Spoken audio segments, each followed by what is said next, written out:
우리 그리스도인들은 세 가지를 경계해야 합니다. 하나는 안위를 경계해야 합니다. 가장 무서운 것은 안일에 빠지는 유혹입니다. 안일에 빠지면 삶이 무너지기 쉽고 또 타락하기가 쉽습니다. 다윗이 언제 무너졌습니까? 안일에 빠질 때였습니다. 다윗이 사울의 칼과 창을 피해 위기에 있을 때 절대로 범죄하지 않았습니다. 오히려 왕이 된 후에 안일에 빠져서 걷잡을 수 없이 죄악의 늪으로 빠져갔습니다. 우리도 이 안위를 주의해야 됩니다. 무의미한 시간이 많은 것은 여러분 좋은 게 아니에요. 인생을 계획성 있게 사는 것이 중요합니다. 또 하나는 이 세속을 경계해야 됩니다. 신앙이 무너지는 것이 큰 일 때문에 무너지는 게 아니에요. 우리도 모르는 사이에 이 세속화되면서 서서히 무너져가게 되는 겁니다. 세속은 무서운 것입니다. 이 신앙은 세속을 경계하지 않고 있는 사이에 우리도 모르게 서서히 걷잡을 수 없이 돌이킬 수 없이 무너지게 됩니다. 또 하나는 타협을 경계해야 됩니다. 여러분, 신앙은 이 세상 것과 타협하는 시간부터 신앙의 본질을 놓치게 됩니다. 여러분, 진리가 뭡니까? 진리는 변하지 않는 것입니다.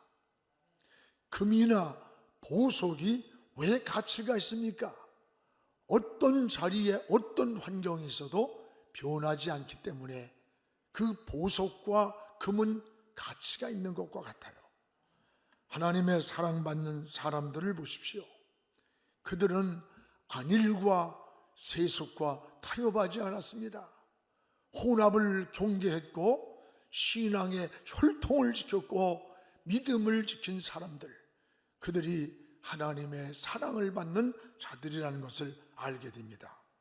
우리는 지금까지 살아온 삶이 중요합니다. 그런데 더 중요한 게 있습니다. 지금부터 살아가는 삶이 무너지지 않는 것. 지금까지 살아온 삶이 중요하지만 지금부터 앞으로 살아가는 그 삶이 무너지지 않고 신앙을 지키고 믿음을 지키는 일이 중요한 거예요. 대개 사람들은 어려울 때보다 오히려 성공한 후에 인생이 무너지는 경우로 많습니다. 어떤 과정보다 일을 성취한 후에 무너지기가 쉽습니다. 병들었을 때 죄 짓지 않습니다.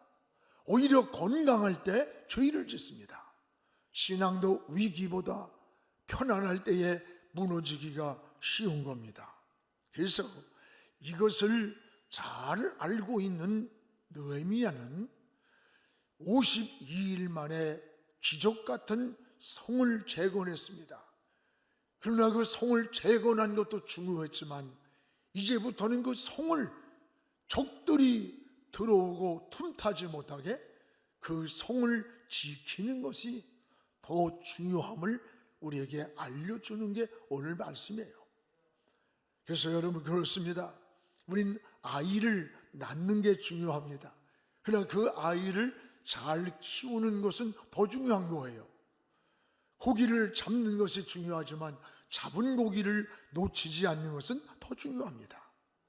오늘 본문에 느헤미야가 52일 동안에 바벨론 포로에서 무너졌던 이 성벽을 기적적으로 재건했습니다. 하나님의 전적인 은혜였습니다.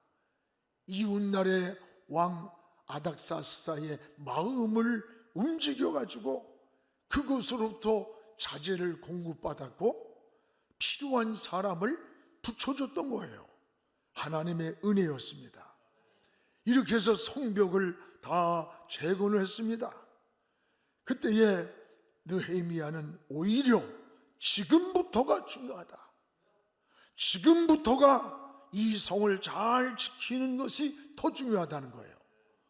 성을 완성하는 것도 중요하지만 이 성 안에 적들이 침범하지 못하게 이 성을 지키는 것이 더 중요한 일이라는 거예요.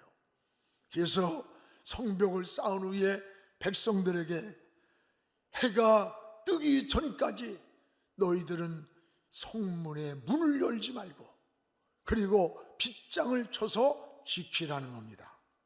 아무리 성벽을 견고하게 쌓았을지라도 어두울 때 이 적들이 언제 들어올지 몰라요.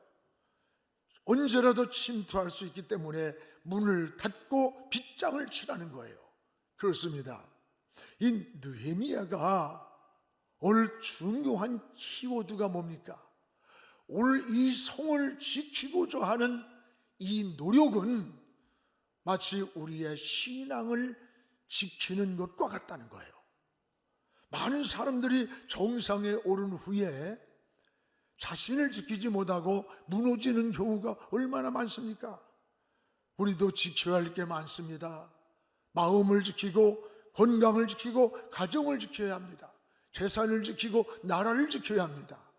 성도는 신앙을 지키고 믿음을 지키는 일이 중요합니다.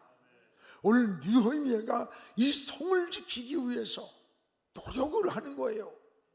이것은 우리의 믿음을 지키고 신앙을 지키는 것이나 다를 바가 없다는 것을 알아야 돼요. 느헤미야는 52일 만에 기적 같은 성을 재건했습니다. 포로에서 돌아와서 그때 사람을 붙여줬고 때를 붙여줬고 자재를 공급받았어요. 그러나 이제는 이 안에 성벽을 쌓았지만 이 성벽 안을 우리가 어떻게 지킬 것인가? 이 성을 지키기 위해서 세 가지 일을 했습니다. 그 하나는 무엇보다도 느헤미야는 먼저 지도자를 세우는 일을 했습니다. 이 성을 다스릴 자, 이 성에서 찬양을 할 자, 이 성에 관리할 자의 사람을 세우는 일을 했습니다. 즉 표상이 될 만한 지도자를 세우는 겁니다. 여러분, 하나님은 사람을 통해서 일하시는 거예요. 그래서 느헤미야는 백성을 보살필 표상이 될 만한 그런 지도자를 세우는데 그때에 두 사람을 세웠어요. 하나는 하나니라는 사람이고 또 하나는 하나냐라는 사람이에요. 아무나 세우지 않았다는 거예요. 여러분, 어느 조직 공동체든 중요한 게 누구냐? 지도자의 역할이에요. 그 지도자가 누구냐? 라고 하는 게 중요한 거예요. 나라도 지도자가 잘 서야 백성이 평안하고 백성이 흥하게 되는 거예요. 교회도 지도자가 잘 서야 교회가 든든하고 부흥하고 건강한 교회가 되는 거예요. 오늘 느헤미야는 이 성을 관리할 지도자로 하나니와 하나냐라는 사람을 세웠습니다. 그러면 왜 이들을 세웠을까? 오늘 이들을 세우는 기준이 뭘까? 느헤미야는 이들을 세울 때에 두 가지 조건을 보았습니다. 하나는 성실함을 이들은 인정받은 자들이에요. 그렇습니다. 하나님 앞에서나 사람 앞에서나 인정받은 사람, 무엇을? 성실함을 인정받은 사람이에요. 여러분, 지도자를 세우는 데에 최고의 덕목이 뭘까? 성실함, 책임감, 진실함, 충성됨, 이런 것들이 지도자를 세우는데 최고의 덕목이 되는 거예요. 이런 것이 약해지면 어떻게 되는 줄 알아요? 이런 진실하고 정직하고 성실하고 충성됨이 약한 사람은 기회주의자가 돼. 지도자가 되면 자기 탐욕에 빠지는 거예요. 자기 이익에 취해버리는 거예요. 정치나 사회나 모든 세상이 다 보세요. 또 하나, 오늘 이 두 사람을 세운 것은 이들의 신앙심을 인정받았기 때문입니다. 여러분, 오늘 2절에 보면, 우리 2절 한번 보면, 하나냐는 충성스러운 사람이요 하나님을 경외함이 무리 중에 뛰어났다 그랬어요. 하나냐는 충성스러운 사람, 하나님을 경외하는데 그 무리 가운데서도 뛰어난 자다라고 했습니다. 그렇습니다. 오늘 여러분, 이 신앙의 삶을 교회에서도 중직자를 세울 때 아무나 세우면 안 돼요. 우직스러운 충성됨, 믿음 있는 자, 하나님을 사랑하는 자, 모든 하나님과 사람 앞에 인정받는 자예요.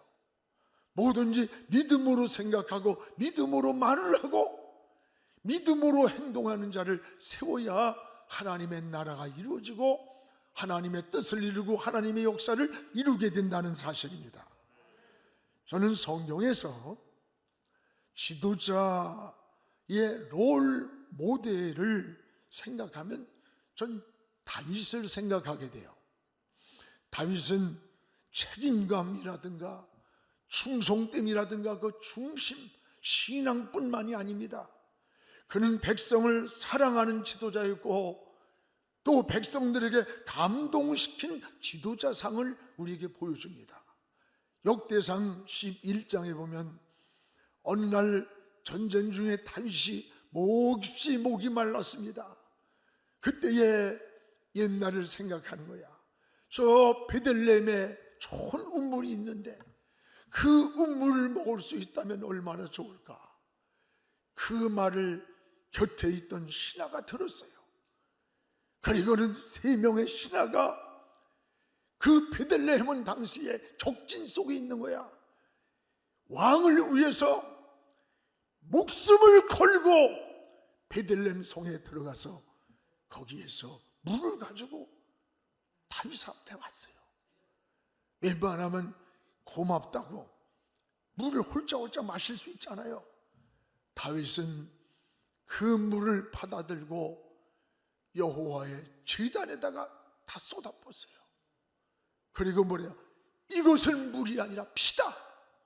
목숨을 걸고 내 신하들이 떠온 이 물이다. 이건 내가 마실 수가 없다. 그러면서 여호와의 제단에다가 그 물을 쏟아붓는 모습을 본 백성들이 감동을 하는 거예요. 그리고 목숨을 걸고 다윗을 따랐던 겁니다. 오늘 여러분, 나라도 지금 지도자를 갈망하는 때입니다. 교회도 지도자를 갈망하는 때예요. 이런 좋은 지도자들이 많이 나오기를 우리는 기도해야 됩니다. 또 하나는 이 느헤미야는 백성들에게 어둠에 노출되지 않도록 문을 닫고 빗장을 치라고 경고를 하는 겁니다. 우리 3절을 읽어보겠습니다. 내가 그들에게 이르기를 해가 높이 돋기 전에는 예루살렘 성문을 열지 말고 아직 파수할 때에 곧 문을 닫고 빗장을 지르라. 여기 보세요. 해가 높이 뜨기 전까지는 예루살렘의 성문을 열지 말아라. 파수할 때에 빗장을 치고 문단속을 잘하라는 거예요. 여기 해가 뜨기 전에 문을 열지 말라는 말이 뭐예요? 해가 뜨기 전이란 어둠의 때를 말해요. 어둠의 때. 여러분, 특히 어둠을 우린 조심해야 합니다. 아무리 성벽을 견고하게 쌓았어도 이 경계를 소홀히 하면 적들에게 공격을 받아서 무너질 수가 있는 거예요. 특히 기습적 전략은, 침략은 언제 이루어지느냐? 어두운 밤에 이루어집니다. 적들이 틈타지 못하게 해가 뜰 때까지 그러므로 문을 열지 말라는 거예요. 사랑하는 여러분, 이 어둠이 환경에만 있는 어둠일까요? 오늘 우리 신앙의 어둠은 더 무서운 어둠이라는 것을 알아야 됩니다. 그래서 주님도 깨어 있어라. 도둑이 어느 경점에 우리에게 다가올지 모른다는 거예요. 여러분, 깨어있다는 말이 뭘까요? 이 어둠을 경계하라, 이런 뜻이기도 한 거예요. 어둠은 아주 무서운 겁니다. 적들이 틈을 타는 시간, 어둠에서는 적을 구별할 수 없어요. 어둠은 잠이 드는 시간이에요. 그래서 주님도 잠든 사이에 원수가 가라지를, 독보리를 덧뿌리고 왔다고 제자들에게 말씀하셨어요. 1941년 12월 7일은 미국의 역사상 가장 수치스러운 날로 기록되어 있습니다. 이날은 일본군의 비행기가 진주만을 습격한 날입니다. 그 당시에 일본이 미국을 공격한다는 것은 상상할 수 없는 일이었습니다. 더욱이 그날은 주말이라 장병들이 술을 마시고 파티를 열면서 늦게까지 잠이 들어 있었습니다. 바로 그날 일본군 수백 대의 비행기가 이 진주만을 공격을 개시한 거예요. 모두 자고 있을 때였습니다. 그런데 레이더 조종을 감시하던 병사가 상부에 급히 보고를 했습니다. 지금 저 태평양 건너편에서 새까만 비행기 떼가 수백 대가 지금 날아오고 있습니다. 근데 술이 취한 그 상관들이나 모든 병사들이, 야, 그건 우리 아군기 연습이야, 상관없어, 놔둬 보고를 묵살해버렸어요. 마침내 무수한 일본기들이 잠을 자고 있던 진주만을 폭격한 겁니다. 눈을 뜰 사이도 없이 기습을 당했는데, 당시에 아리조나호가 여러분 단 10분이에요. 10분 만에 그대로 격침을 당했어요. 그리고 그 속에 타고 있던 자가 몇 명인 줄 알아요? 무려 1230명이 그냥 10분 만에 그대로 수장이 돼서 죽은 거예요. 지금까지 미국의 역사에 가장 수치스러운 날이 1941년 12월 7일로 기억하고, 지금도 하와이의 진주만 공격의 그 자리가 여러분 기념탑이 있는 것을 보게 되잖아요. 뭡니까? 어둠에 취해 있던 그 시간에, 어둠에 취해 있던 그 시간, 여러분 파수꾼이 잠들어 있고 회의에 있던 그 시간, 역할을 하지 못하던 그 시간에 나라는 부끄러움을 당하고 역사의 위기를 만났던 거예요. 이 어둠이 이렇게 무서운 거예요. 이 어둠이 있는 동안에 너는 문을 열지 말아라. 성문에 빗장을 쳐라. 사랑하는 여러분, 우리의 신앙도 마찬가지입니다. 어둠을 조심해야 됩니다. 오늘 우리는 우리의 신앙도 어둠의 세력이, 때는 영적인 대적들은 이 어둠에서 우리에게 틈을 타고 온다는 것을 기억하시기 바랍니다.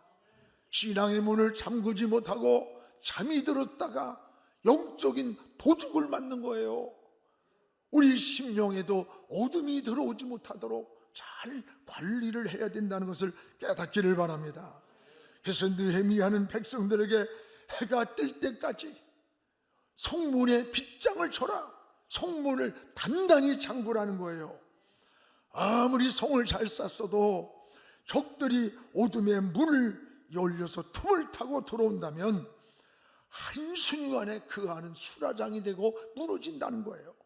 그러므로 문단속을 잘하라. 오늘 문단속 잘하라는 말씀이에요. 빗장을 쳐서 적들이 어둠에 들어오지 못하게 잘 막아야 된다는 거예요. 여러분, 이것이 어떻게 그 역사의 속만이 문단속이겠습니까? 신앙도 문단속을 잘해야 되는 거예요. 우리 신앙도 어둠을 주의해야 되는 거예요.